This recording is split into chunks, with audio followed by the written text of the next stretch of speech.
A water budget, also known as hydrologic budget or water balance, is a very simplistic method to measure the continuity of the flow of water. The law of conservation of mass for a control volume is called the continuity equation.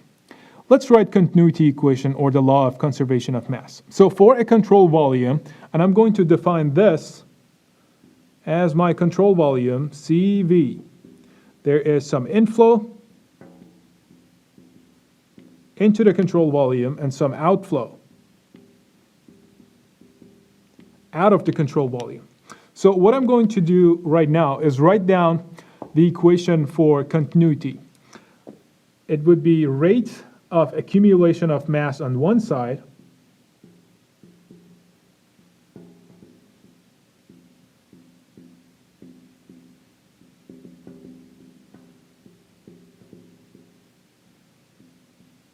which is equal to rate of inflow of mass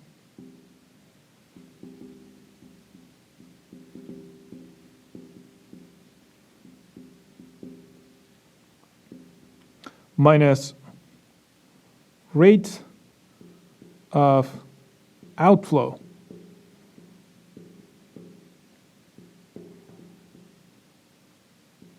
All right, so this is the conservation of mass equation.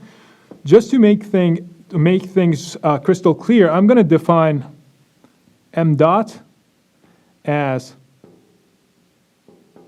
rate of flow of mass. Now, let's see if we can write the mathematical equation of this. So changes of mass of control volume over time is equal to rate of inflow of mass, so m dot sub I, minus rate of outflow of mass. Now, you're going to ask me, what if we have multiple inflows? And what if we have multiple outflows out of our control volume? And that would be easy. You just need to add a sigma sign over here that accounts for different inputs and different outputs. All right, so this is the conservation of mass. Now, let's learn how we can apply this to a water resources system. I'm going to actually sketch something really quick over here. This is a pond. This is the surface of water, and this is land. All right, for this system, for this pond, if I want to apply the conservation of mass, the continuity equation, it will be changes in the storage of the pond is equal to inflow minus outflow. Perfect. Now, obviously, you're going to tell me that there are multiple inputs and multiple outputs for this system. Let's talk about those. First of all, we know that there might be precipitation. And pay attention to the direction of the arrows that I'm having over here. It might be evaporation out of this system. We might have surface runoff running off into the pond.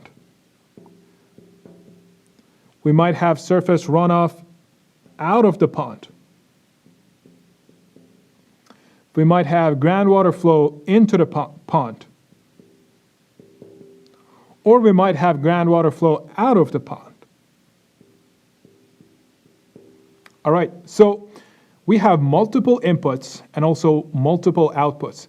If I want to write the continuity equation for this water resources system, this pond system that I have, and by the way, the control volume in this system is over here, right?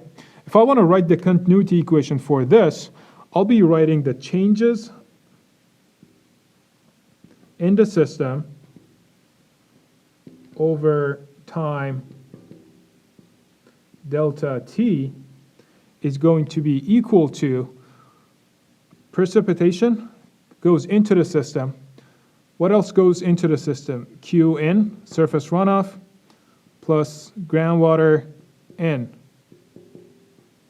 minus all the terms that go out of the system. So it would be minus evaporation minus surface runoff that goes out of the system, and then minus groundwater that goes out of the system. And this is your water budget or water balance equation for this system that we are talking about. Obviously, delta S over here, or storage of the pond, is greater than 0 when inflow is larger than outflow.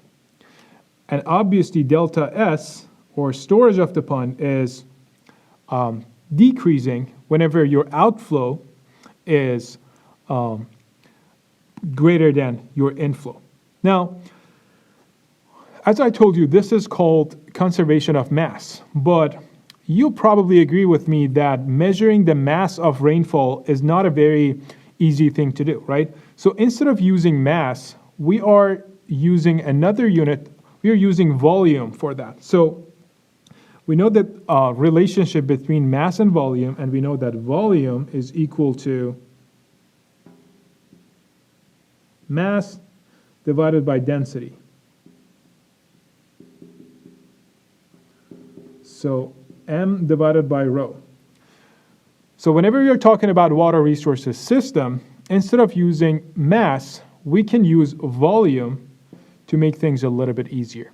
We can also take things one step further and use depth over a specific period of time, delta T, because volume divided by area gives us depth.